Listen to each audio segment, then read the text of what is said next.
Y terminamos ahora esta primera jornada del INDI hablando de otro tema muy interesante. Ya se ha mencionado antes, la soberanía tecnológica. Generalmente el concepto de tecnología se asocia a una base capitalista, ya que su objetivo es puramente económico. Contrariamente a esto, los valores de la soberanía tecnológica se basan en la responsabilidad social, la transparencia, la autogestión y el uso consciente. En definitiva, cuando la sociedad civil desarrolla tecnología, no lo hace para obtener beneficios económicos, sino para cubrir una necesidad. En este sentido, INDI y FEI, Foro de Empresas Innovadoras de Madrid, llevan un par de años trabajando de forma conjunta y han creado un nuevo grupo de trabajo para reflexionar sobre este tema y proponer qué deben hacer las administraciones, las empresas y la sociedad para hacer realidad en España y la Unión Europea este nuevo paradigma. Para hablar más en detalle sobre ello, nos acompañan Ana Sánchez, CEO de eTimes Advisors y miembro del Consell INDI, y José Molero, catedrático de Economía Aplicada, Estructura e Historia en la Universidad Complutense de Madrid y miembro del Foro de Empresas Innovadoras, coordinadores del Grupo Conjunto de Trabajo. Bienvenidos a los dos. Ana, José. Hola. Gracias. Aquí están. Muy bien, aquí estamos. Visto que ya ha salido el tema vuestro ha salido porque es muy interesante, así que deseando escucharos. Adelante. Bueno, en cuanto tengamos las diapositivas, empiezo yo. José Molera, pon la primera, por favor. Sigue más adelante, por favor. Ahí.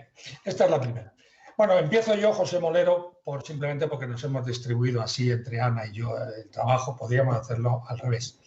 Yo quiero, lógicamente, en una sesión tan breve, aparte de dar las gracias a INDI por invitarme a participar en este día tan interesante, ¿no? Y tan divertido. Yo creo que las cosas, si además son divertidas, mejor. Simplemente, yo me voy a ocupar de aspectos más bien generales y transversales, y después Ana, veréis, hará un aterrizaje más en algún tipo sectorial. Lo primero que quiero es aclarar que al nivel en el que estamos todavía debatiendo y estudiando esto, que nadie espere que tengamos la solución a esto, ni propuestas súper concretas. Ya nos conformamos con entender razonablemente el problema y con poner dónde están los nudos importantes, cuáles son los aspectos que hay que aclarar y por dónde deberían ir las cosas, pero no más allá de eso. El origen del problema, bueno, es muy conocido, pero quizá convenga recordarlo. Esto viene de lejos. Esto arranca en las crisis del petróleo de los años 70, cuando se altera la división internacional del trabajo, empiezan a surgir nuevas economías, después viene la caída de la Unión Soviética, el surgimiento de China. Es decir, esto no es algo que haya pasado en los últimos años y mucho menos solo por la pandemia.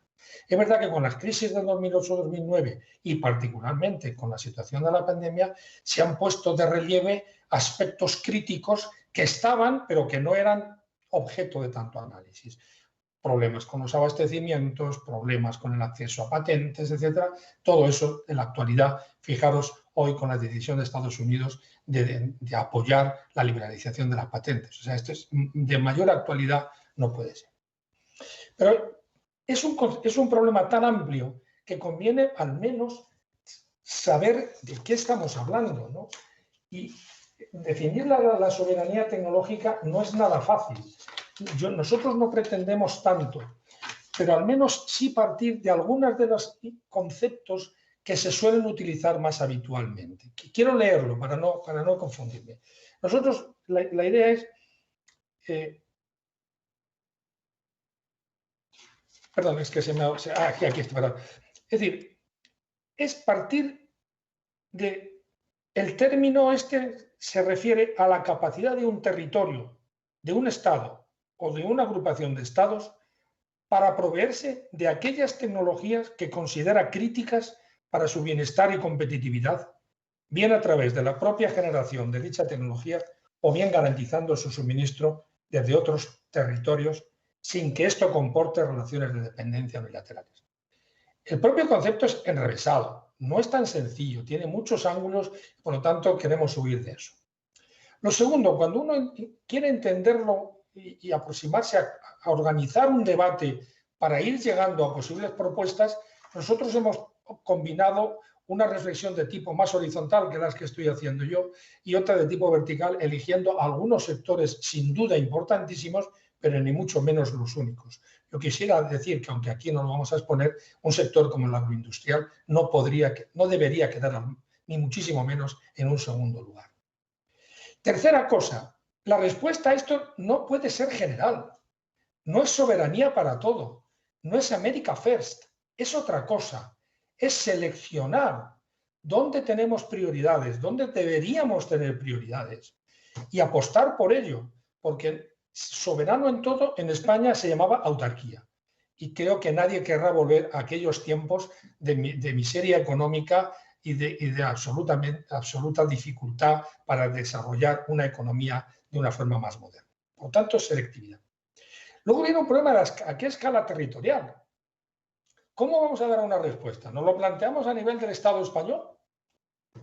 Otro inmediatamente dice, no, ningún Estado va a poder hacerlo solo a nivel europeo. Bueno, pero es que Europa es una entelequia. Europa tiene dentro de sí tal diversidad, tales dualismos, tales asimetrías, que a lo mejor conviene, dentro de esa apelación a Europa, pensar con qué parte de esa Europa nos conviene más asociarnos, según para qué cosas. Es decir, sería Europa sí, pero matizada por la situación razonable en la que nos encontramos en España. Pasamos a la próxima transparencia, por favor. Ahora vienen algunos aspectos, ya vamos aterrizando un poco.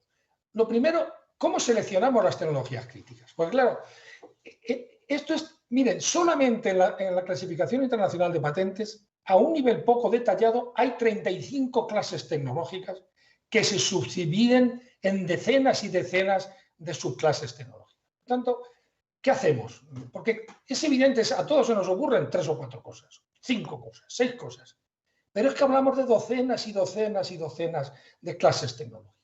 Entonces, nosotros proponemos que haya un criterio previo de analizar fortalezas y debilidades tecnológicas de partidas con algún criterio de selección particular, de hecho, en el informe que estamos preparando aparecerá, para poder tener un cierto mapa de dónde parece que tenemos un tipo de oportunidades u otra, porque eso puede tener que ver con lo que vamos a proponer es ser cabezas de ratón de algo, vamos a poder o a querer liderar algo a escala del Estado y más aún a escala de esa Europa, al menos de una parte de Europa, o en algunos otros casos nos conformaríamos o sería bueno al menos ser cola de león. Es que todo eso, ¿y cómo se sabe eso? Viendo cómo estamos posicionando en las tecnologías. Pero claro, las tecnologías no están aisladas. Es que las tecnologías sin sistema productivo, sin base industrial, no se entienden. Las tecnologías no son algo que flota en el ambiente, ¿no? Vuelvo a las patentes en las industrias, a las empresas que estamos viendo estos días. Por tanto, hace falta, digamos, envolver ese debate en el sistema productivo y en el sistema de innovación en que todo eso tiene lugar, ¿no? ¿Qué tipo de empresas tenemos? ¿De qué tamaño son? ¿A qué sectores pertenecen? ¿Cómo se relacionan unas con otras? Porque si no, la opción por la soberanía tecnológica stricto sensu probablemente no deja de ser más que una frase bonita. A continuación, los recursos humanos son críticos. O sea, sin personal cualificado, todo lo demás es que no tiene ningún sentido. Por tanto, las políticas que orientemos hacia la soberanía tienen que estar inmediatamente acompasadas con políticas educativas, con políticas de formación continua, con políticas de recursos humanos dentro de las empresas, porque lo contrario nos puede pasar lo que nos está pasando, que tenemos recursos humanos bien formados que simplemente se van fuera de España porque aquí no tienen oportunidades. Eso por no decir que en algunas tecnologías críticas tenemos escasez de recursos humanos cualificados. Por tanto, recursos humanos es una variable crítica. Luego está el tema de la internacionalización. Mire, claro, es que hoy día hablar de esto sin referirse a los grandes actores en el mundo internacional, que en gran medida son empresas, esto no quiere decir que haya que hacer lo que dicen las empresas, sino que hay que saber lo que hacen, hay que saber cómo se mueven, hay que saber qué estrategias tienen para situarse y evitar lo que en Europa hace unos 15 años se discutía en la Unión Europea, que era el hollowing out, que era que muchas empresas tecnológicas europeas se iban fuera a hacer I+D, pero no teníamos capacidad de captación de empresas de fuera de Europa para que hicieran I+D en España, en Europa. Pero esto lleva más de 15 años discutiéndose y me parece que no ha pasado, ¿no? Y todo eso metido dentro del concepto de cadenas globales de valor, que ahora con esto de la pandemia lo hemos visto con una evidencia brutal. La cadena global de valor no es solo tecnología, están los aspectos productivos, los aspectos comerciales, etcétera, y el juego geopolítico. Por tanto, sin eso es muy difícil tomar decisiones críticas. Y por cierto, no solamente empresas internacionales establecidas en España o en Europa, sino las nuestras establecidas fuera. ¿Qué rol queremos que jueguen? ¿Cómo queremos que jueguen ese aprendizaje internacional que tienen? Y quiero terminar con una referencia que casi es una coletilla obligada. Esto no va solo de políticas públicas. Esto no es un problema del Estado o de las administraciones, ni territoriales, ni estatales, ni europeas. Si no entra en juego con una gran potencia la colaboración público-privada para ir planteándose esto con rotundidad, va a ser muy difícil que avancemos a esa sociedad preparada para futuros desafíos. Aquí lo dejo, muchas gracias, y ahora mi compañera Ana pues continúa. Gracias. Gracias, Paco. ¿Pones la siguiente transparencia? Gracias, Pepe. Pues bien, como ha comentado Pepe, tenemos muchos dilemas. Y el primero con el que nos encontramos, como bien ha apuntado, pues fue en qué tecnologías enfocar ese intento de soberanía tecnológica. Y lo que debíamos tener en cuenta, como también ha apuntado Pepe, es nuestro DAFO, nuestras fortalezas, nuestras debilidades. En esta primera fase buscamos dos casos concretos. Analizamos la microelectrónica como oportunidad y algunas de las tecnologías de salud, pues además sabemos que disfrutamos de un sistema nacional de salud, la verdad es que genuino, también con gente muy profesional y con una infraestructura muy robusta, asistencial. Por tanto, es una oportunidad. En el primer caso, buscábamos resolver la carencia de semiconductores que se ha demostrado y en el que Europa pues ha sido más bien el continente más afectado.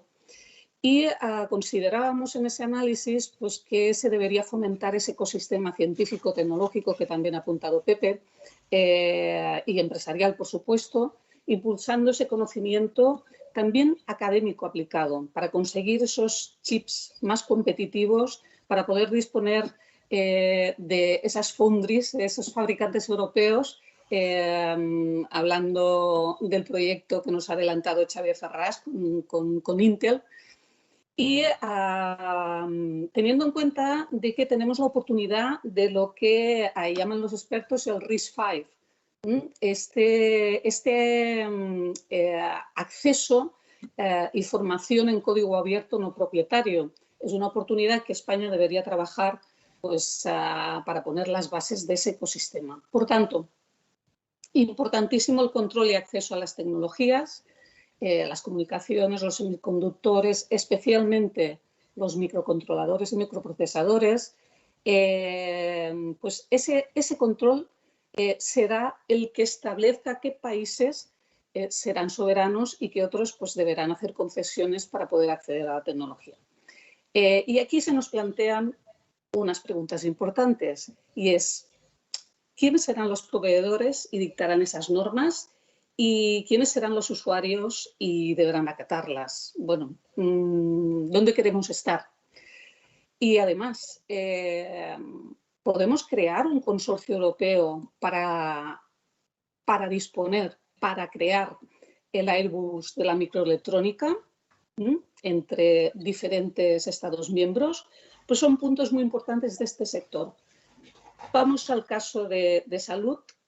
Y ahí pues también tenemos una serie de apuntes asociados al futuro, que sabemos se orienta básicamente y de forma muy contundente se está orientando a la medicina 4P, que le llaman. Sabéis que la preventiva, predictiva, personalizada, participativa. Y aquí nos encontramos con otros dilemas, otros hándicaps, y es el importante rol tanto de la tecnología como del propio ciudadano. Y vamos a más preguntas. Entonces se nos plantea, ¿qué formación básica debe tener este ciudadano? Si va a tener un rol importante dentro de la cadena. Y además, ¿qué otros sectores están entrando de forma, están irrumpiendo en lo que es la cadena de valor del sector salud? Están apareciendo nuevos actores que provienen de diferentes cadenas de valor muy diferentes. Sector TIC, recordemos los proyectos en los que se está incluyendo Google. Estamos hablando de sectores muy diferentes, el farma del equipamiento técnico, mucha complejidad, en definitiva, un sistema cada vez más y más complejo. Entonces empezamos a trabajar sobre tecnologías de prevención, de diagnóstico y tratamiento e identificamos algunas, las que creímos en ese momento más interesantes, pero no únicas, como el CRISPR, todas las tecnologías asociadas a la digitalización de la cadena de valor, al aprovechamiento y compartición de datos.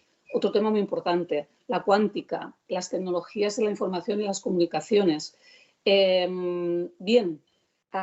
Recordemos que nos hemos encontrado en una situación prepandémica, durante el desarrollo pospandémica, que nos ha confirmado la ausencia de esa soberanía en esas tecnologías tan importantes.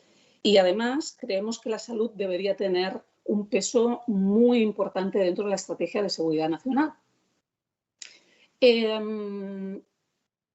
Básicamente también porque vemos que a nivel europeo, pues sí, puede tomar ciertas decisiones, pero, por ejemplo, la compra centralizada europea pues no acaba de funcionar. Hemos tenido problemas en suministros, de producción, dependencia tecnológica e industrial. Y entonces nos planteamos esas últimas preguntas, y voy acabando. ¿Qué competencias tiene Europa en este sector? Son pocas. Tendremos que analizarlo, reflexionar sobre ello. Y pensando en datos, ¿quiénes van a ser los propietarios de los datos? Datos tan importantes para el sector salud. ¿Con qué instrumentos vamos a podernos posicionar y ser soberanos en tecnologías en salud? Bueno, pues sobre estos temas vamos a seguir trabajando, intentaremos avanzar y dejadme que acabe con un recordatorio. It's all about people. Sin una sociedad bien preparada y más en estos temas, no vamos a poder alcanzar la soberanía en ningún tema. Gracias y damos paso a... Muchas gracias, Ana Sánchez, José Molero, muchísimas gracias. Qué interesante, como nos decía José al principio, que claro, has empezado, José, diciendo, no tenemos la solución. Y yo digo, uff, pues empezamos bien. Menos mal que luego lo importante, decías, era entender el problema para saber por dónde vamos, y Ana nos comentaba la importancia, lo tengo aquí apuntado para que no se me olvide, la importancia del control y el acceso a las tecnologías. Decía ella, eso es lo que establecerá qué países serán soberanos. Clave, y también clave, como decía José o Pepe, esto no va solo de instituciones públicas, sino de la colaboración público-privada. Yo me he quedado con esas dos notas, aparte de un montón de cosas que habéis dicho, muy interesantes, y os hacen alguna pregunta por las redes, a través del chat, y dicen, ¿cómo estamos de lejos para que España deje de ser conocido como país de playas y sea más conocido como país de ciencia y tecnología? Bueno, no sé, Ana, si quieres tú, es que eso me provoca mucho, pero en fin. No, vamos a ver, yo llevo toda mi vida estudiando el sistema productivo español y denunciando las carencias que tenemos. Pero eso no nos debe llevar a olvidar que tenemos bastantes cosas, algunos sectores muy competitivos, empresas fantásticas, etc. Lo que pasa es que son insuficientes. Un compañero y yo, Paco Marín y yo, que somos viejos rockeros, decimos, es un problema de tamaño, no de calidad. Tenemos calidad, nos falta tamaño. Y por tanto, el esfuerzo que hay que hacer para dar ese salto hacia adelante es un esfuerzo de nuevo público-privado. No basta solo con que los presupuestos del Estado y las comunidades aumenten, no un poquito, se multipliquen por 5. Es que no estamos hablando de pequeñas cosas, estamos hablando de dar un salto importante. No basta solo con eso, hace falta que el sector privado, las empresas, también hagan un esfuerzo renovado sobre el tema. Si no se hace eso, pues va a ser muy difícil que no seamos un país de camareros y de sol y playa, con todo mi respeto a esas profesiones que benditas son. Claro, eso no se hace en un día. Eso es un plan que por lo menos nos va a llevar una década por delante. Eso también hay que saberlo. Por eso cuando digo no tenemos soluciones, digo, cuidado, que nadie encuentre que Ana Sánchez y Pepe Molero os van a decir cómo se resuelve esto para pasado mañana, ¿no? Para pasado mañana no, José, Pepe, para el día siguiente. Para el día siguiente. Bueno, casi en relación con esto, y no me da tiempo más que hacer una última pregunta, y si os parece se la paso a Ana, tiene un poco que ver con esto. Dicen, entonces, ¿cuál es el papel de las pymes en este tema? ¿Qué pueden hacer las pymes? Realmente el papel es clave, porque en línea lo que comentaba Pepe, sabemos con los dos casos, poniendo ejemplo de los dos casos que hemos tratado, microelectrónica y salud, sabemos que a nivel científico, en muchos de los casos, por ejemplo, cuántica, somos líderes mundiales.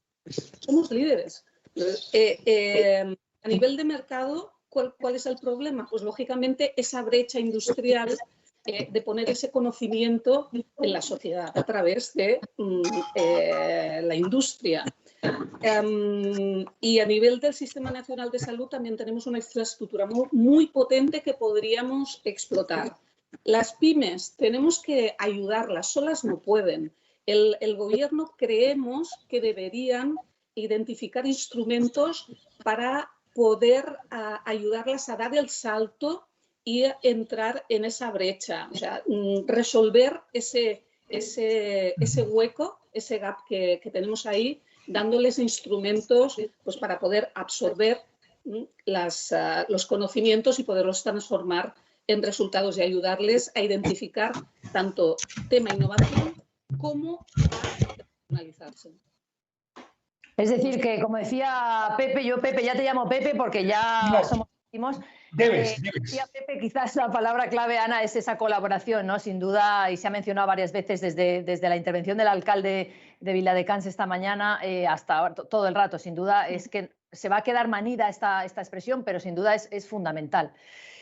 Pues nos quedamos sin tiempo para hacer más preguntas, pero Ana Sánchez, José Molero, Pepe Molero, fantástico, hemos abierto este melón, como dicen popularmente, que nos va a dar mucho que hablar, así que esperamos poder seguir haciéndolo con vosotros pronto en Indy o en cualquier otra ocasión, si no nos veremos por aquí por Indy, así que muchas gracias a los dos. Gracias a Hasta vosotros. luego. A vosotros, muchísimas gracias, un placer.